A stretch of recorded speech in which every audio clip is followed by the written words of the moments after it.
I don't need the number, maybe one or two. Yeah, you hustling too hard. Cause yeah, and then they making me pay every day for having that bitch open. Yeah. You gotta pay that rent on it. So I just close them motherfucker down and just have it for back row. Special cargo ready for collection. Go get it and bring it to the warehouse. I have more time to deal with just that.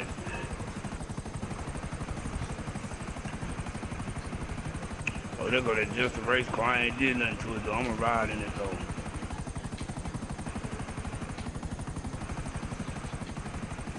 I'm gonna put my race shit on.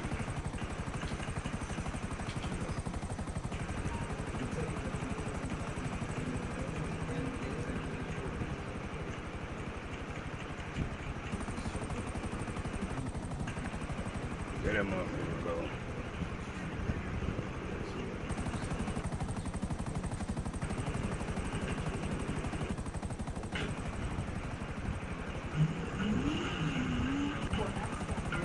I'm gonna have this motherfucker stuff though.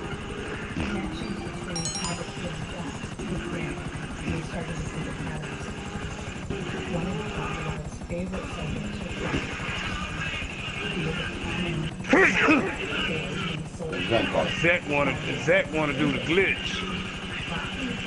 It's all on him. I'm ready to do it, me. Get more money at that. I know.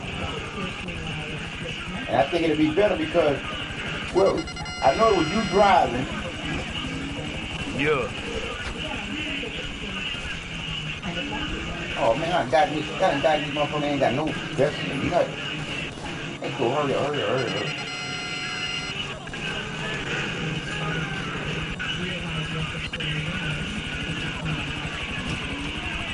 That boy ain't got no vest in nothing.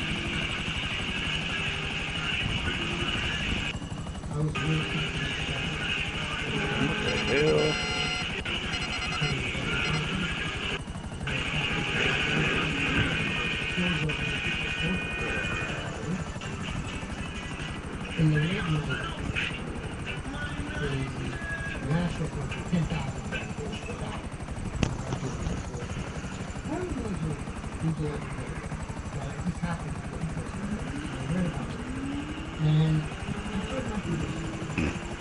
In the 80s, it was MTV that captured the attention of young people all over the world. However, now that youngsters are turning to the internet, a company called Digital Entertainment Network thinks they have a chance of becoming the next big thing. They've created television-like programming. Can I get after this hike, after I finish this on this mission I'm doing? Who that? Zach just on asked about the hikes.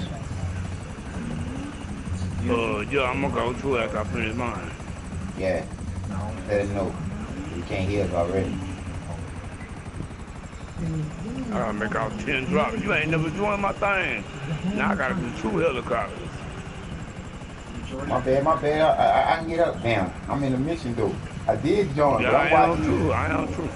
Look, cause I'm watching you on TV. You did? Oh, that's cold. I gotta go do both of these helicopters. Wow. And she told me that because I wasn't winning this mission. Well, hold on, this mission it lasts a while, so I come here and hooked on that. It's all good. I'm gonna set this up when I get ready to come back and pick this up. Yeah, you can't get in right now anyway. Yeah, you have to. I not restarted. Hold on, you in the witness? Nah, I'm in already. Like, oh, you is? Come on, bro. Hold on, let me look. Oh yeah, you saw this. All right, hold on.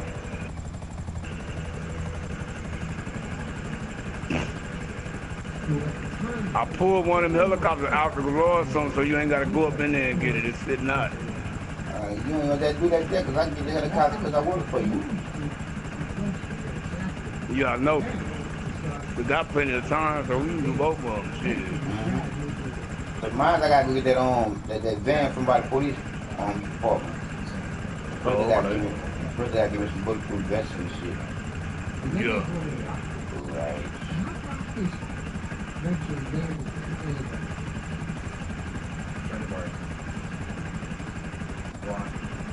Trying to see where you at. I'm on my way to the first drop off. All right, that's I see the on yellow line. That's where we're going. Yeah, all the yellow markers. All right, that's where the helicopter is. All right. You can do it in whatever order. It don't matter which one you go to in what order. You just gotta go drop it off in all of them. Oh yeah, I already know that. Come on now, I've done it a long time.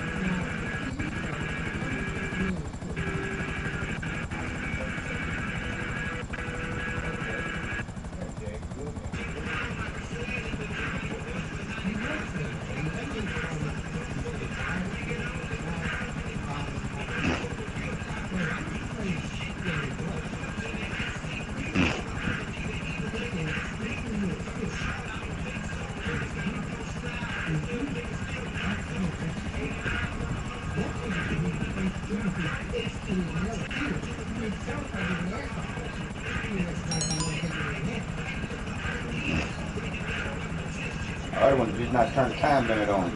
Oh, yeah, we got 25 minutes on this. Yeah. I'm sitting up here taking screenshots.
But if he got a third person, you hear me? If that got a third person, I ain't gonna bring my girl. I don't know. Cause I'm saying, cause if I bring my girl, we gonna lose this session. You got what I'm saying? Yeah, nah, we don't want to lose this. Oh, fuck that. We can find somebody. I like to keep her in her session, you know? Because even though I be talking to them kids, I don't like getting on nobody's nerves, dog. I don't, dog. You hear me? Yeah. And them kids be telling me some gruesome shit, bro. Man, fuck you, old man. Yeah, they been on the trip.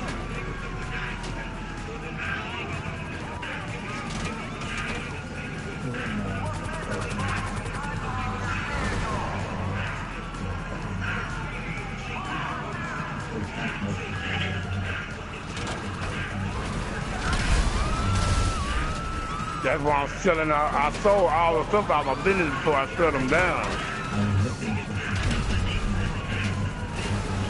I ain't finna just give away that money.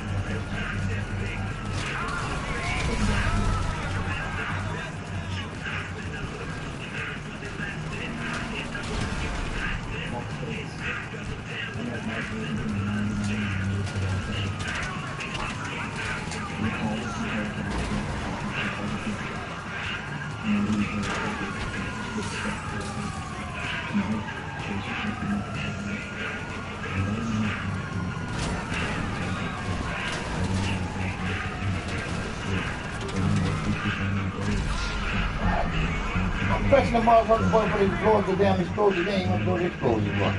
That bitch you kill me, boy. I just do it. No, it's some bullshit. Oh, it's some bullshit. But I know it's some bullshit. That's why I ain't tripping.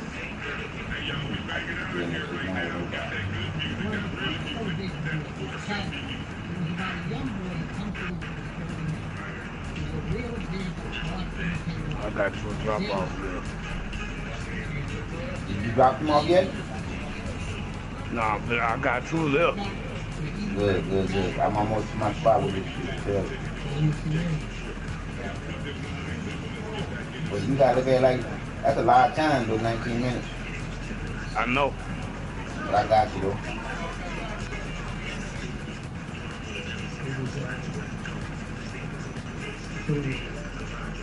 So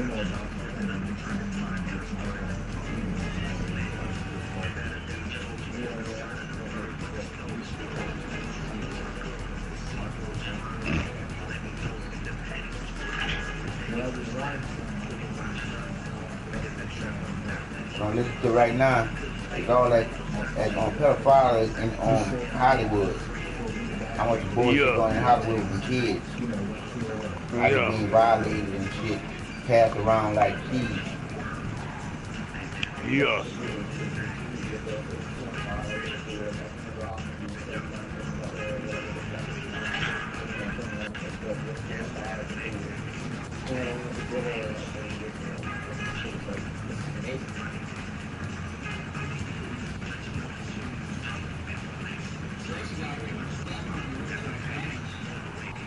What I do is I scoop you up after I drop off that break.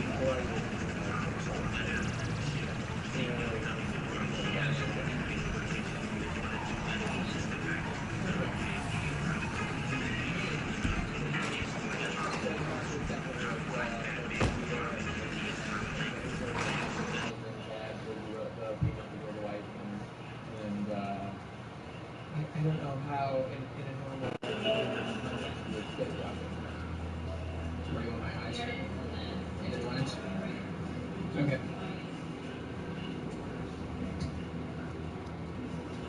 If I was over late at night, you'd see that they'd have people over getting into a hot tub with Chad or Brock or Mark or all three of them at one time getting in where he was naked and all of them were naked getting in the hot tub, and you'd start to see these different little things happening.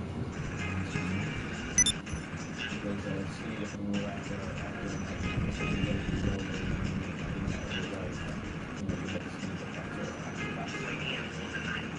know what's going on, so we don't want to look right at what the sun's right. You want to look,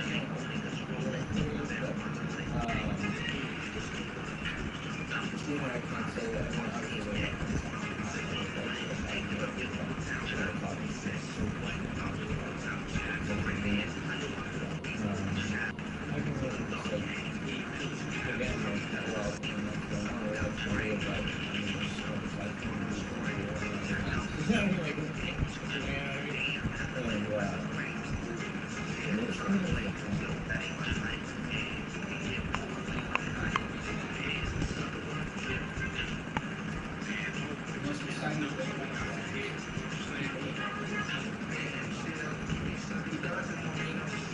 What you doing? On your way to go get the helicopter?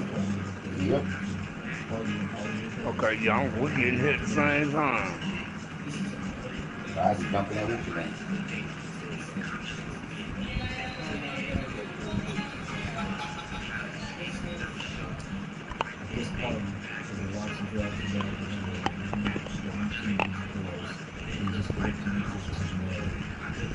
Some of the big studio people were actually pioneers. You know your boy DJ Uzo. You know. So many teenage boys and they're ready, not even favorites. We keep it real right here, of course, east side, west side, south side, yeah, west coast.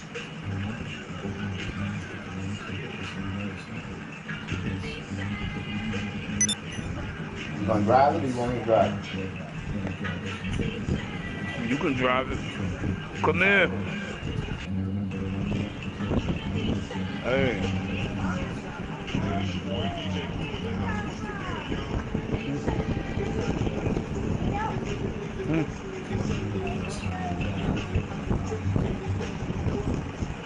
I'll get you some candy in a minute. Hold on, close the door. I'm gonna call you in a minute. Took me back to his house, and on the drive on the way back, he was asking me if I liked guys or if I liked girls. I said I liked girls. Coming with me or you gonna stay? Go ahead that. I got it. The soccer he made the props look bigger. So when we got back to the house, he got his sock and he would adjust it around. He said, this is how it goes like this. At one point he said, you know what, why don't you just take off your clothes? Take off your clothes and let me see what you look like. So I don't know why I did it, but I did, and he looked at me.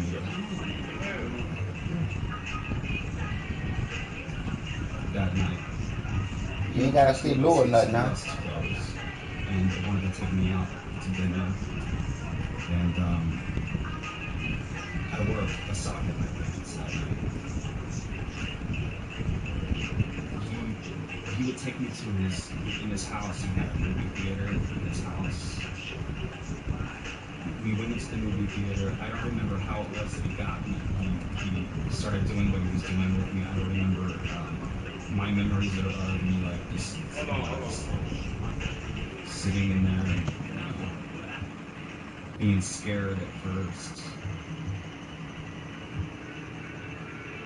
We would sit in there and watch something, and then he would talk to me while he was doing it and say, you know, this is familiar. Don't be scared. You know, it's completely normal. I remember being scared. And I remember him saying, come on, think about a girl that you really like. Think about a girl that you really like.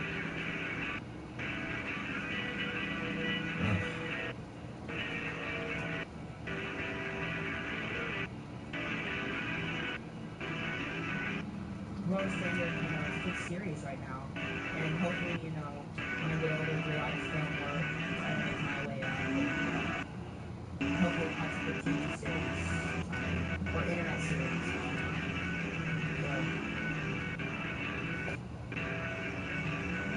We know that in child abuse, the power dynamic is tilted from having an adult who's preying on the child, who's manipulating the child. They tell me in interviews that they're fearful of professional reprisals, and they're fearful of never working again. There should be more, and he told me all his clients having sex with their managers. Oh, these rich motherfuckers getting away with fucking grand larceny, fucking these kids and shit up. He just told me it's me because It's bad. Because there's not. Everybody does this. Everybody manages children. And he would come out constantly, oh no, you like it. At some points I believed him. Tell who him is, shit. Stop saying him and not tell who the motherfucker is. This guy who You don't know that bitch in Hollywood. Pedophile.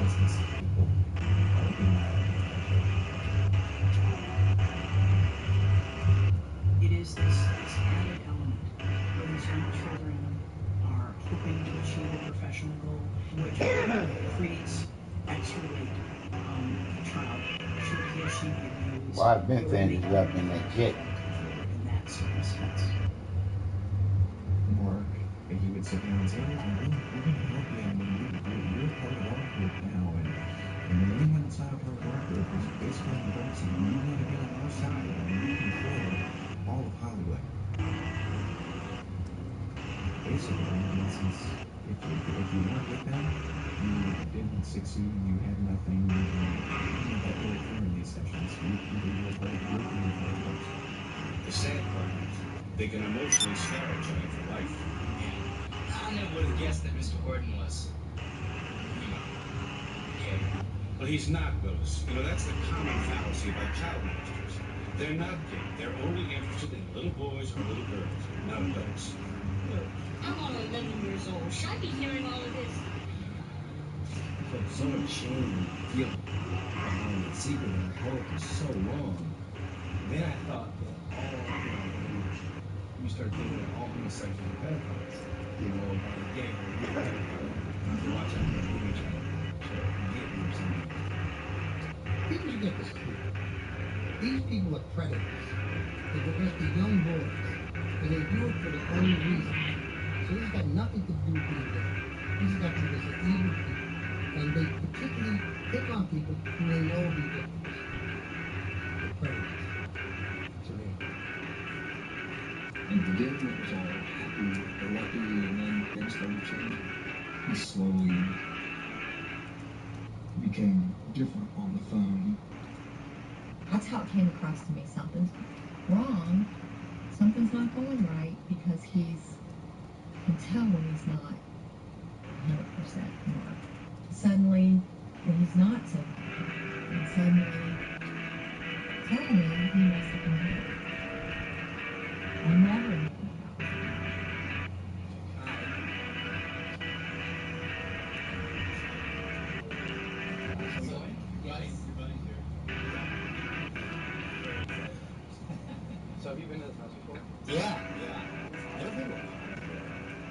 And you? Yes. Some good ones? Several. Not crazy good. They would have big parties very often. That's what the ladies would complain about. They have all these cars blocking the sidewalk.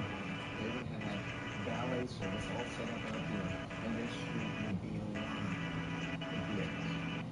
Everyone was promoted to drink.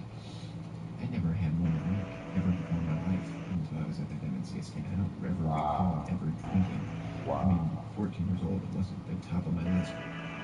There was an after party. Mike Regan, Brock Pierce, Ted Sackley, and Mark Collins Rector were present. Drugs were made available to us, including Quaaludes, Valium, Somas, Vicodin, Demerol, marijuana, ecstasy, and more.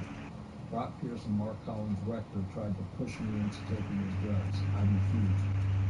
They then offered me cocktails, which I accepted. I believe that they laced my cocktail with ecstasy.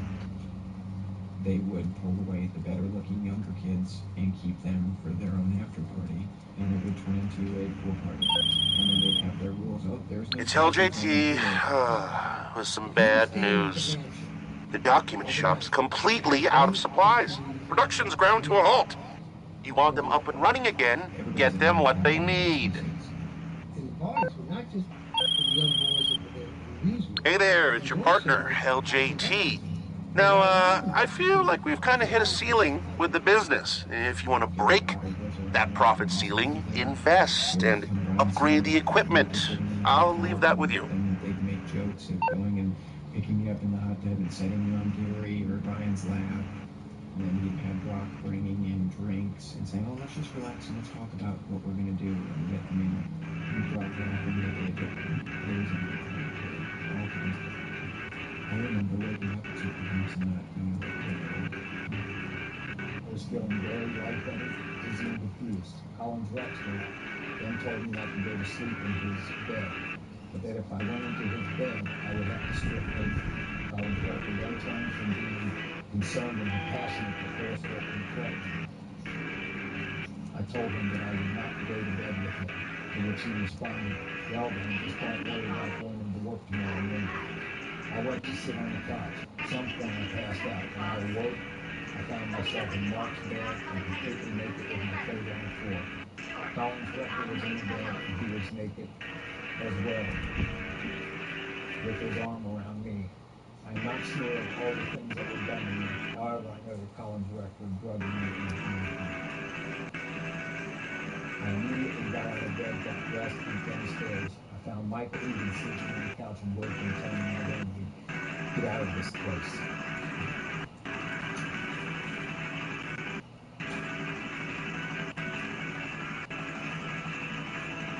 I think the best way to describe this is a pedophile. That's what it was. Did all the investors know what was going on? Probably not. Did a lot of them suspect? Sure. Hey, I'm Brian Singer. You're watching www.den.net.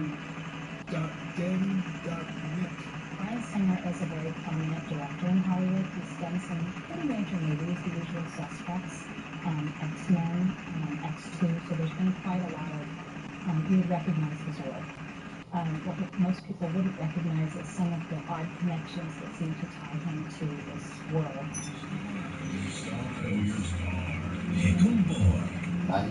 Brian Peck, who was convicted of child molestation, worked for him on X-Men and did the commentary for X-Men with Brian Singer. My name is Brian Singer, and I'm the director of X-Men. I'm the other Brian Peck, not the director of X-Men. I've asked Brian if he would help me out here because I'm a little uncomfortable doing these things by myself. Now you're going to see something very exciting here. One is Stan Lee selling hot dogs. My buddy Gary Goddard was the guy walking alongside him in a flannel shirt. And the guy eating hot dogs is you. The fat guy in the Hawaiian shirt eating hot dogs. Hey, that's me. Thank you for that. I'm on screen so long. You are. It's in fact, you were so imposing on screen, people don't even see Stan Lee. I think the thing that appealed to me most about it was the acting. There's not anyone who feels disadvantaged and there's prejudice against them. It's really about reluctant superheroes. Sort of like powers manifest in puberty. They wake up one day and they're different. But there's some people around them. And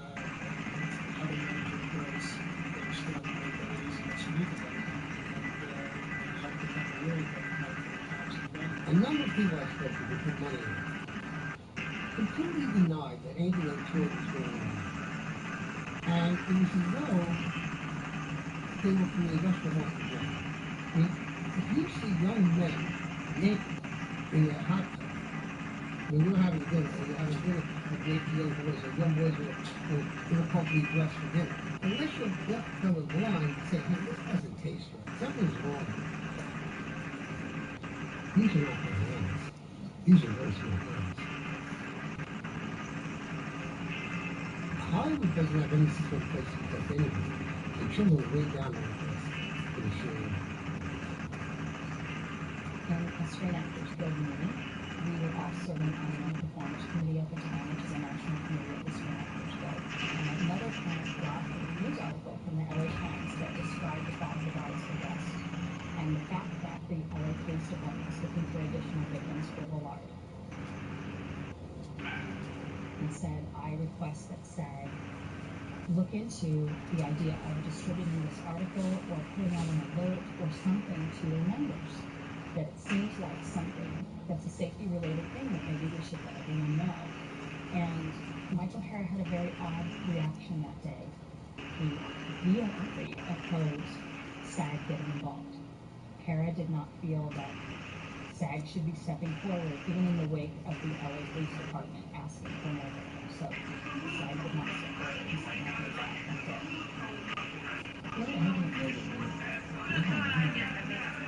I would think you would want to not hide it, but you would want to protect the child whose identity is going to come out and let him play out. A situation like this never helps anybody. And yes, the sooner we can get it under control, the better. But the less the child has to live with the stigma of it having happened, I think it's better for them, not only for the prosecution. It's why people don't report it, because they know that even if they are believed, they're afraid that something will happen to their kid's career. There are people who don't like this effort. The studios worked to make sure this isn't a report. Brian had moved to Nickelodeon and coached on almost all their shows, really. It was one of those shows where he befriended a pretty major child actor. That child was abused by the parent. He came forward and filed criminal charges against Brian. And Brian promised immediately that if they didn't want an investigation to continue, or they, the studio, didn't want an investigation to continue. The victim has chosen to remain anonymous all along in order to continue to work. It's unheard of that a child would be able to step forward at the time that the abuse was still alive and continue to work afterward. I can't think of a single example where that's. So a kid that wants to speak out and say what happens when they're in the family would truly have to do that. It's very sad that it's the case, but it's that's the worst part of it all. He's still working his good story. And he's been convicted. It's not somebody that he had no mental knowledge or something like that. There's actual convictions. And he's still here. I feel confident in saying all of the convicted predators that have been convicted had many more victims than the predators. We're absolutely talking about the tip of the iceberg. I'm not sure that we'll ever see the whole iceberg because I think there's so many factors pushing that iceberg down into the water.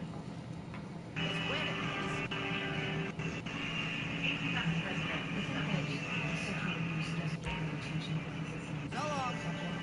We don't want to talk about it. It's it reveals things about the patient that we don't want to know. But by not discussing it, then we don't identify it as how big a problem this is.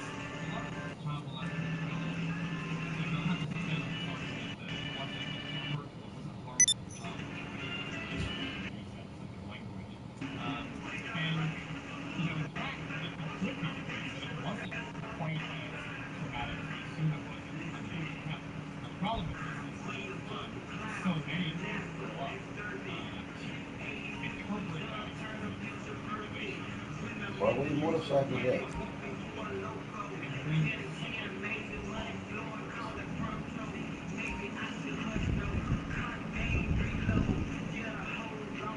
I ended up in the hospital for a little while. Started freaking out again. Oxygen me. And I was more just suicidal. I always fantasized about suicide quite a bit. I had a pellet gun that I would fantasize about using to kill myself. I remember sitting in my room crying my eyes out and sitting in the corner with the pellet gun. I said, why did this happen to me? I guess you would say I fell by the wayside and ran away suffering. And started doing drugs and got involved with a whole bunch of people I probably shouldn't have. And they all got me paid. And drink. Didn't know who to blame or what to blame. It's LJT. I'm trying to leave that so that we were as far as behind our hand. We had to have more. We had more. I know what this place is so long. I just about seen it all.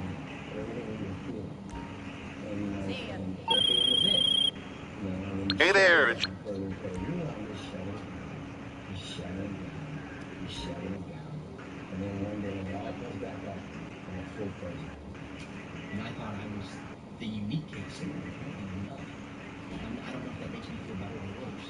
So many people went through the same thing that I did. Comes home, and he's just a completely different person. He never talked about going back out again.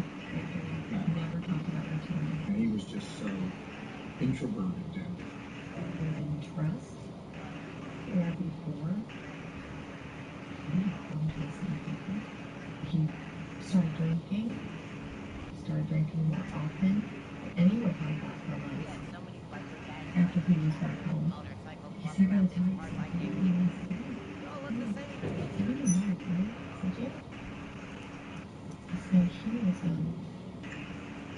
He was he said, what would you do to me? What would you do as a mom? What would you do? His drinking had gotten so out of control that even he couldn't work, it was just affecting his whole life. So we had to give him an ultimatum.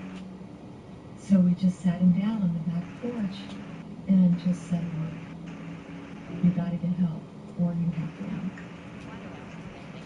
And he admitted, I know that I have to step back. I called a hospital and spoke to a nurse there, asked her about detoxing him and what it would take and how we would do it, and she said, by all means, do not let him stop drinking cold turkey. It can cause stroke, it can cause seizures, it can cause heart failure. Everyone was not going to do it on his own, trying to go cold turkey. Because one day, Fred woke me up and said something's wrong with Mark. So I jumped out of bed and came downstairs. Mark was on the floor. And I was like, and he said, his wife and son out off the floor. And he said, Dad, I swear to God, I'm not drinking. I swear I'm not drinking. There's nothing wrong with it. Fred helped him out, took him over and sat him down on the couch. He goes, buddy, you're right. What are you doing? He said, I'm not drunk. I'm not. I swear to God, I'm not drunk. I haven't been drinking today. I promise. I swear. We didn't know what was going on. We were sitting there. Half of his body was on the couch, and his head was laying back in his corner. But he looked up at Fred and said, I love you, Dad. And Fred goes, I love you too, Fred. So just lay back for a minute. When he went back, he started his tongue. He was just shaking like this and clenched like this. And I ran to the phone and called 911. And Fred was holding his arms down. He said, what do you mean? When he hurt himself. And I'm on the phone and I said, I think he's got something. I think he's withdrawal. I need an ambulance right away. Right away, he's seizuring right now.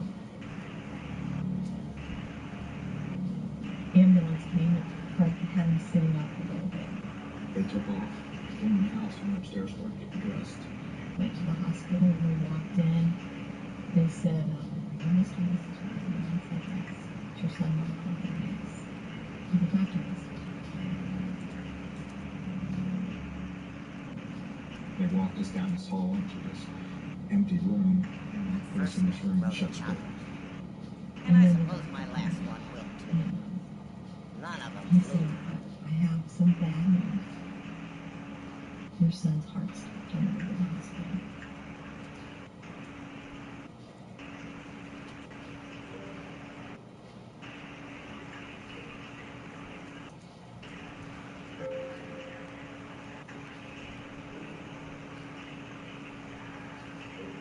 We went back a decade to try to find contemporaneous reports, and we found 12 separate prosecutions of people who had used this unreal and they were across basically all facets of the industry. So you have this phenomenon of crimes potentially being moreover, some of the victims that I spoke with felt stigmatized, felt they were too young for the crimes that had occurred, and feel they can't speak up.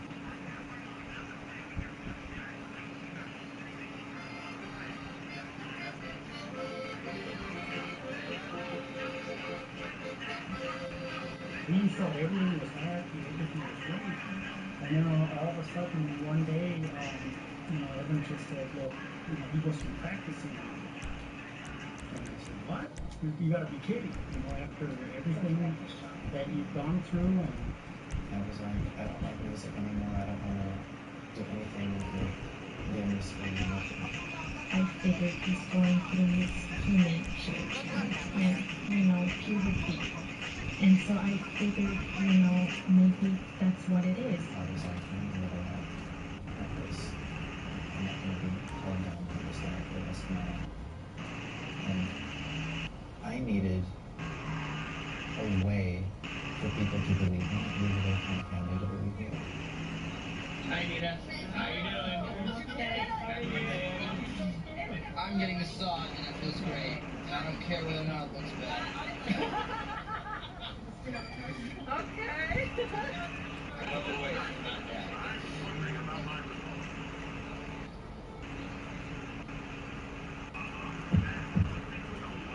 Yeah, I had to find an excuse to get him alone where I could talk to him. So I figured, why don't we go to McDonald's so we could talk.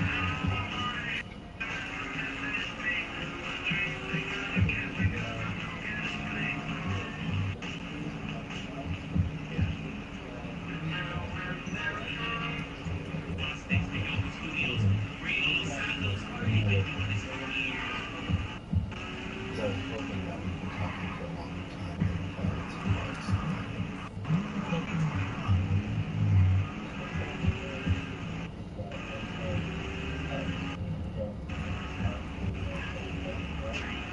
and then it would become quieter in the car and that everything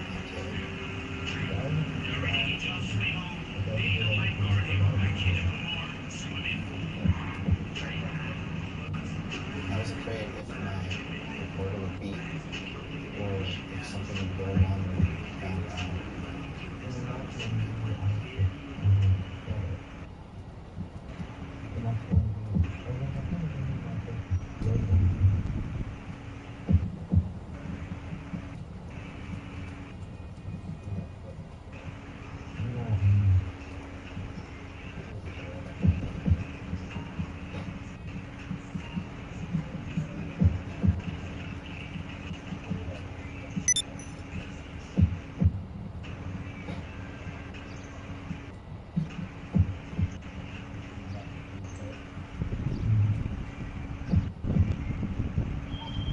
Hey.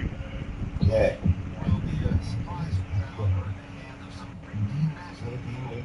Hey. Yo. What you doing? You ready to go get what you got to get your mission? You might as well come in through the window. Huh? Yes, sir. Thank you. All right.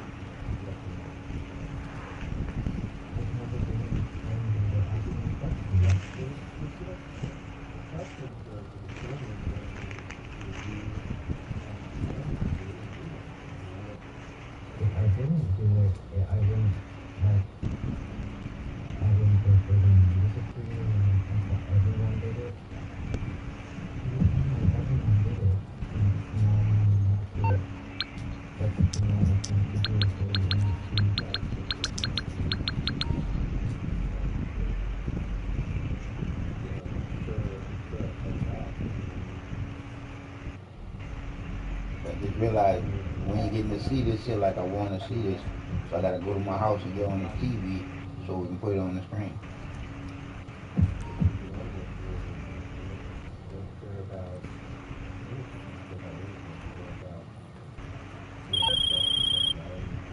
LJT here.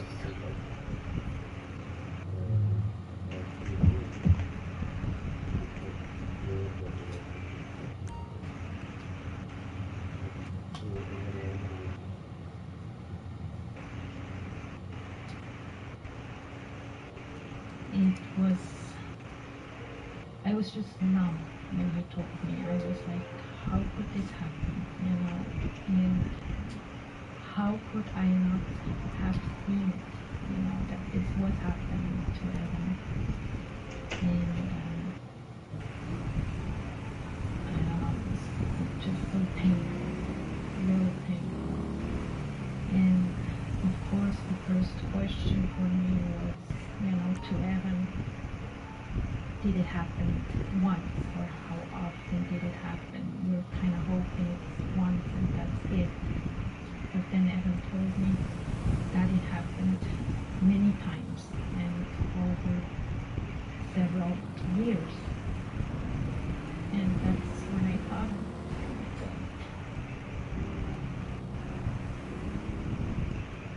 it's just so hard.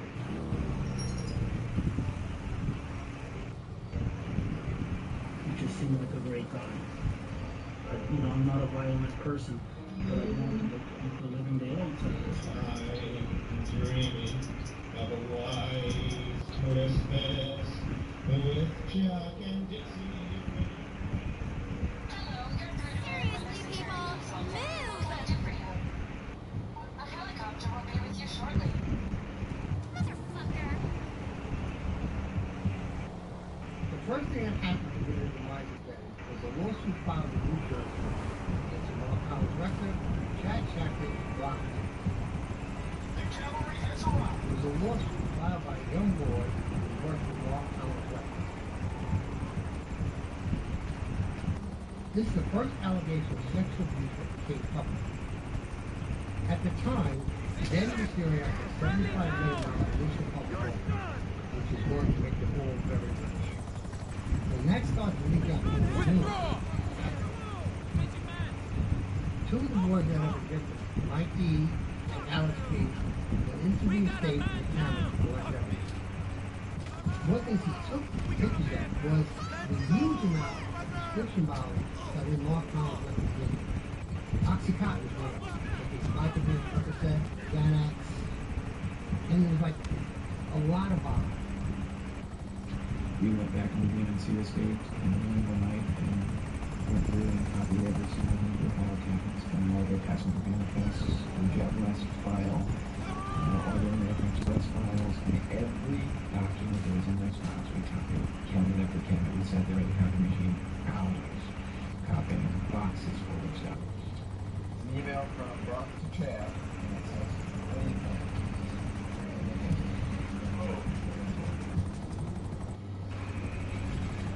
this one says, from Brock to Chad, another interesting one from Michigan. Chad's response is not impressed, that's enough anymore. And Brock writes to him, would you like me to contact other of them? Chad writes, well, they both have to do for what's the deal. The investigation of the lawsuit starts to leak out. North College records started. You can start to see everything like this, and everyone going on and everyone and watch this quickly grabbing me. He pulled me actually up into his room, into his closet, and we opened that gun safe. And he said to me, do you not understand the power I have? Do you not understand the power I have? As that gun's sitting there. He had a gun collection. None of the boys told me he would point the gun at them, just like that. College rector would make it very clear. You spoke about anything that happened in the house or anything about them. Yet, first off, they would destroy your career. Second off, they had people who were renovated, 14 and 15 years old. I definitely didn't want to do anything.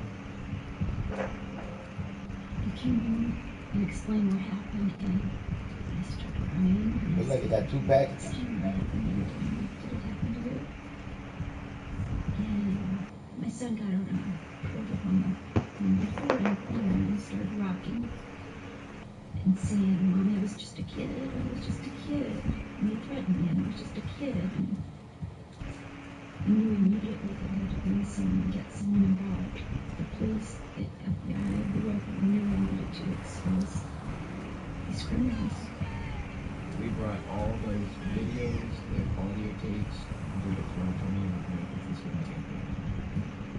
wasn't just in these files the names of Mark Contractor, Buckner, Chad Shapley, and the files handed to the FBI. You had Brian Singer's name in the manifest. You had all these people, not just the three that lived in that state. And you were well aware of all the other people that were involved. I mean, I had to actually write pages on yellow sheets of paper, pages of the whole story to the FBI. They wanted me to sit down and document it all. They were worried about being arrested. There was an FBI investigation. They had heard that. Somebody told them there was questions about it. And when they learned that, they were going to I was talking to Scott one day, and then, you know, I couldn't reach him for a couple of days, and then it was only 2 days after that I was there. So there was like literally nothing was gone. Even I think the fountain, I don't remember correctly, the fountain, there was a fountain in the front yard. Even the fountain was gone. And they went to different places in Europe. Hopefully to work. You want to play with me? I got a remote. Somebody gave them like free screen. Get some, motherfucker! Chad and Brock were released quickly, but Mark was in prison for a year and a half waiting to be extradited to the U.S. Eventually, he was sent back to the U.S. and pled guilty to 9 counts of child sexual abuse. Mark got out of jail relatively quickly, but was required to register as a sex offender, and shortly after his release from prison, requested that he be allowed to travel to England for medical reasons. He did, and he never came back. In 2007, he applied for a civil union in the UK with an 18-year-old boy. I know, I saw that with the boy who was getting into a car with a boy or something like that. And obviously, you can tell by looking at the boy that Mark was dressing him. And in 2011, he renounced his U.S. citizenship, and he's been untraceable ever since. Rest assured, the people who invested money did not want to sue him. They wanted to get on the road. I'm sure smaller investors did, but he might have helped them. The story was huge. And I submitted it. Maya loved it. It was quickly fact-checked. And then, days later, I got a call from an assistant to an assistant to an assistant who said, we're not doing the story, we're going to pay you a 25% kill fee, and we'll give you about half of what's going. That was it. It's Hollywood. People do what they want now. And if you're a big enough star, or a big enough director, you're making enough money for you, do whatever you want.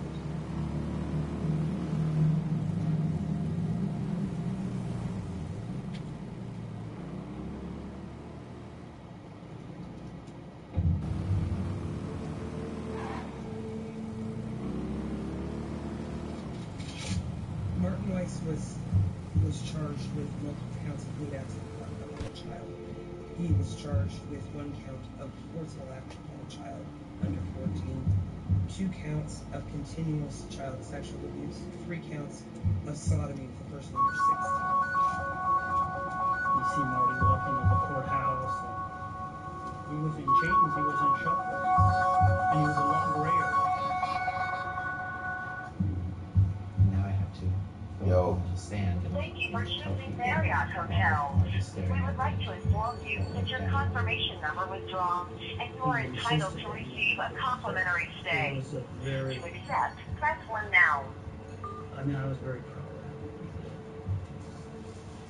I don't need this pain in my heart of being mad at someone my entire life. LJT, you got a minute? It's more a matter of, telling the truth for me and saying, okay, what you did was horrible. I don't know. I just cornbread and beans and cabbage.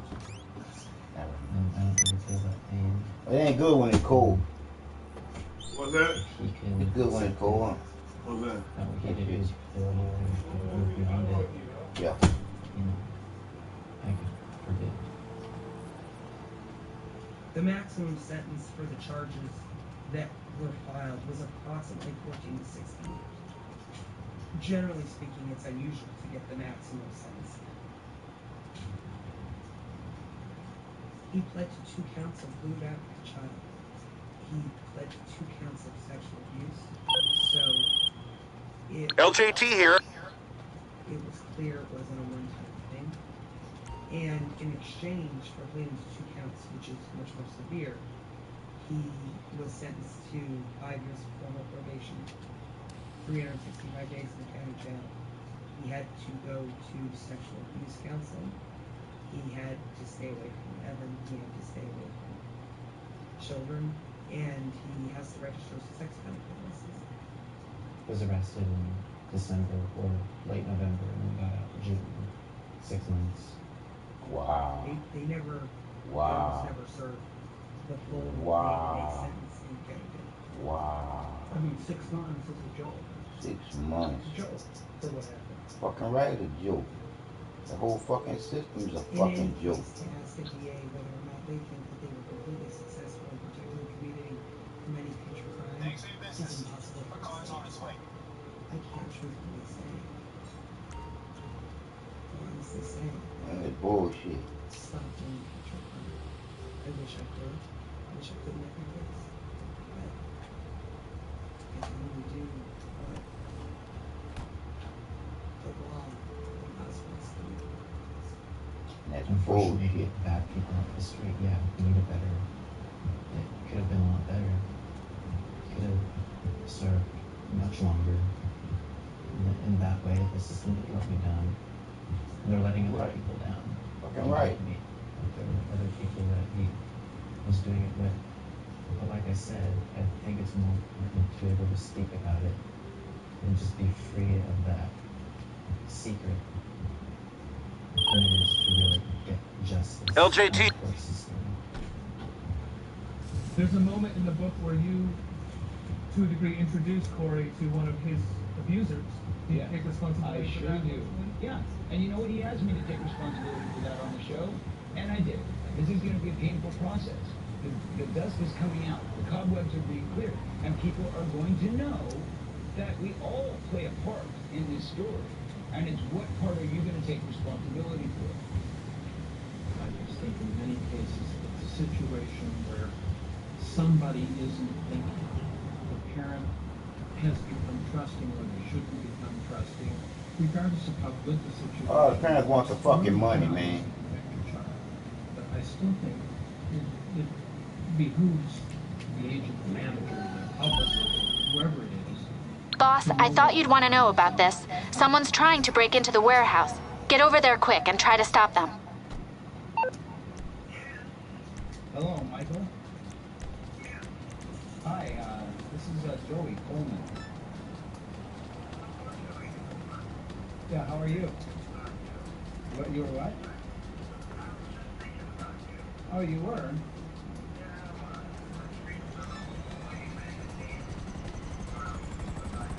Yeah, well, it's been a while, huh?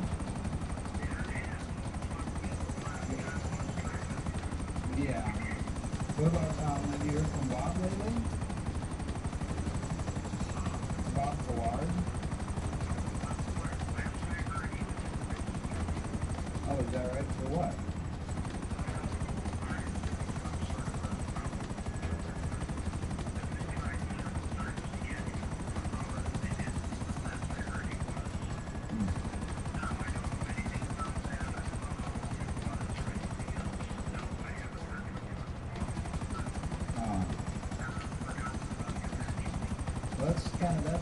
That's kind of the reason why I got out of the business. I don't know if you ever remember that I slit his lip open with throwing something at him, and I was on my way home, never to come back. And I've gone through a lot of therapy, and I don't condone anything that he tried to do, and I got Lord knows what he's done to anybody else. I don't know. And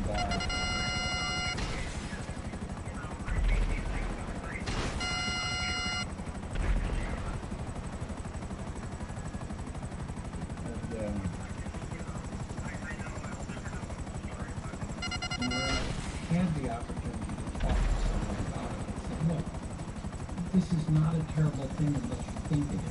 It's just something that happens to you in your life. Well, I don't think it's right for anybody to take advantage of anybody, and I think that the whole thing is rotten. Quite frankly, I didn't like what, you know, when you tried to have me sleep in your bed and touch me and everything. I hated that too.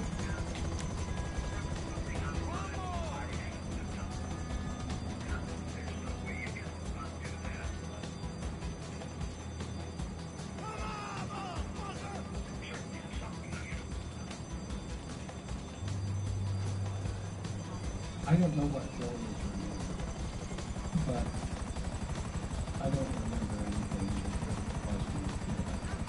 All I can say is that as a result of the situation he was in, not only with me but with others, that was how he perceived something.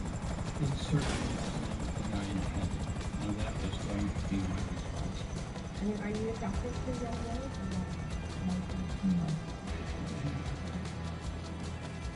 So much of what goes on in these situations happens almost by accident.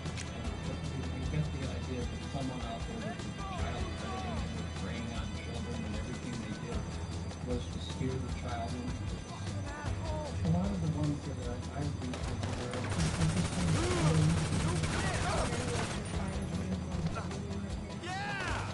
the mental approach to the whole thing was not sexual. I mean, yeah, of course somebody did. But it wasn't uncommon. Let's put it that way. It's difficult when you're living in a situation where there isn't the adult supervision that there should be. Disaster, boss. We lost a lot of stock. I'll be monitoring these security systems and let you know as soon as anything comes up. I don't know what else to say about it. I don't know if Michael Harris is dangerous. I don't. We're in Hollywood, it's accepting, okay, and whatever. He's a good manager. I'm sure he knew everything about the whole Bomberland. To hear how good he is at playing the Hollywood coldness. Great to hear from you. I was just thinking about Hawaii. Hey, you know, Sue, you're calling from Zimbabwe. Hey, I was just thinking about you. Really? Yeah, I saw a magazine on Zimbabwe, and I was thinking about you. Do you think he really saw that? It's insincerity. You know, blood flying through his teeth, you know, because whatever, because Hollywood people, scumbags, don't even get me started.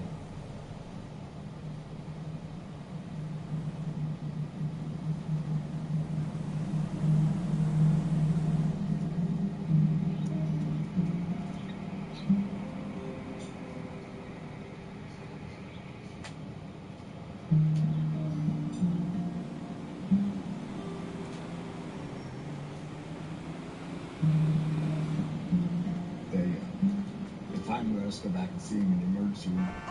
And the doctor said that he's not responsive to anything. They worked on him for about 8 to 10 minutes, trying to start his heart and keep it going. Without oxygen for that length of time is probably the worst case scenario.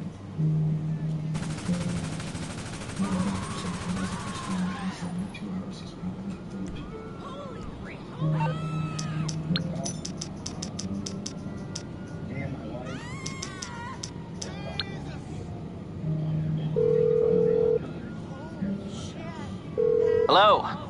What can I do for you? I take it this isn't purely a social call. Of course not. You're in trouble and you need my help. No problem. I would sit on one side of the bed, Jane would sit on the other side, and we both hold his hand. And it was like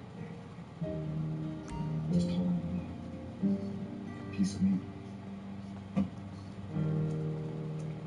The second day, one doctor pretty much had given up on me. Yeah, you need to make a decision. And he kept pushing the 72-hour thing.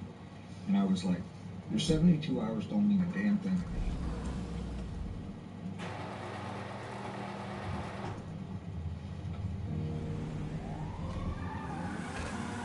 68 3/4 hours, Mark's eyes finally responded to light.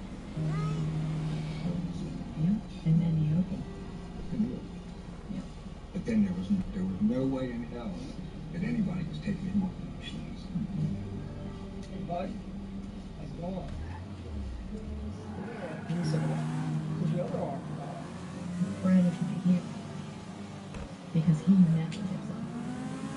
And he's still not in power. And Mark will never give up. He's the most courageous person I've ever met in my life.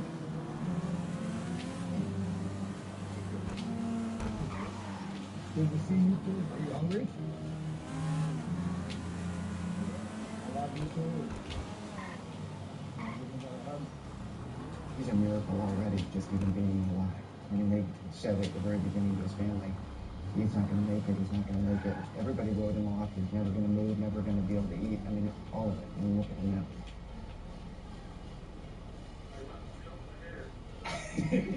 You want to? Bangles cool. Is that cool? The Bangles. November 26th will be 3 years since this incident happened to Mark. And every single day, they've never missed a day on the senior side. They're working to afford reflexology, aquatic therapy, all the different things that can help Mark and try to get him back to life, and he will come back to somewhat of a normal stage of life. But listen, you coached him, right? Yeah, it's Ryan Foster. You coached him? He's graduating this year from Charleston. Look, it says, thanks, Coach Mark. Hey, are you coaching next year? I'd like to see Mark back on this field, coaching the kids, doing what he does best. He's a great coach. You know, I know that Mark is his own man, and he's made some bad choices, he's made some good choices, but I know that as a human being, that Mark is a good person. When Mark gets out, and he's back on this football field, and he's standing there with me coaching,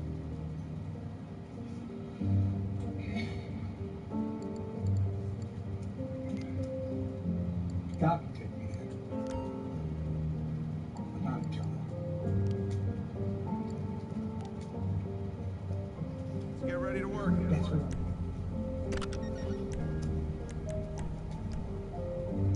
You know who makes good license plates? Prison inmates. After the whole thing with Mark Collins Richter happened, it's made my life very dark. I was never able to have a girlfriend or anything, and I'm just now still recovering from all of that stuff. Like I feel like I'm now kind of at a point in my life where I'm getting better slowly. I moved to Florida about a year ago, and I moved out there because of my grandmother.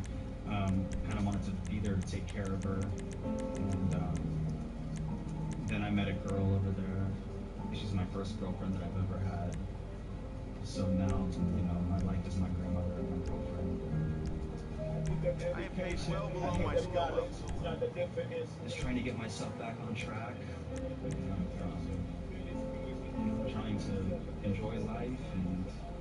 Watch this emotion. Boom. Boom, here we go with the emotion. I'm coming back coasting. Everyone knows I'm roasting. Boom. Not you, but Russ.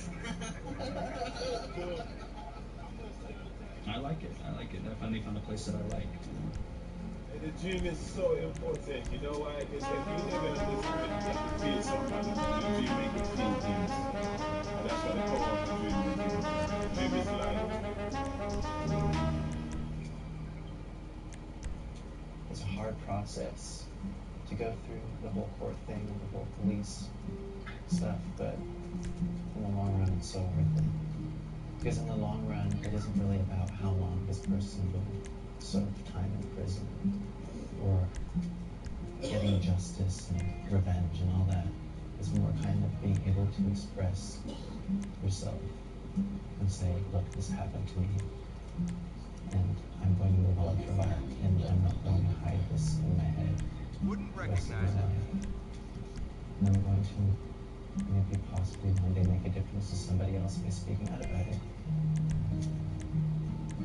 I'm saying that there are people that were the people that did this to both me and Corey that are still working, they're still out there, and they're some of the richest, most powerful people in this business. And they do not want me saying what I'm saying right now. What would you say to a parent who just has the best of intentions who's coming here with their child? Don't go into it thinking that it's all roses and sunglasses. An entire industry. I'm sorry, I'm not trying to.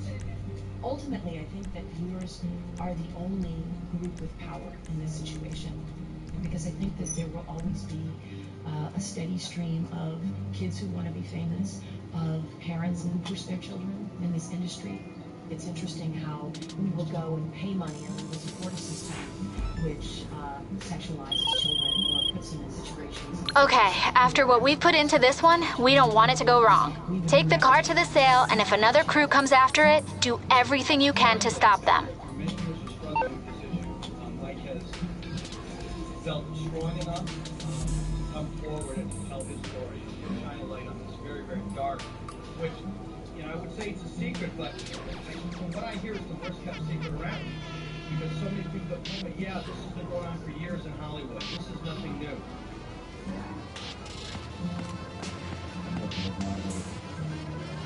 Know that at a young age, after the first the nightmare now that you became a parent, because it's such a stigma.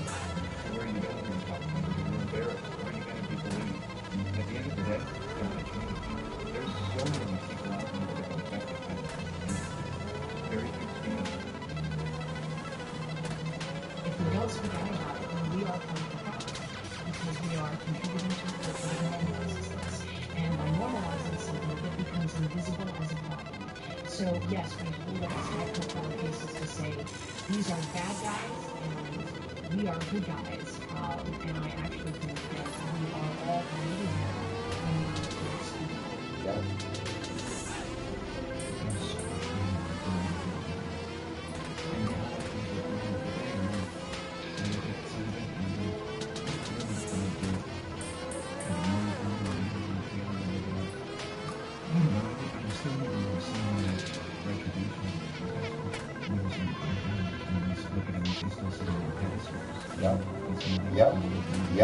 Yep.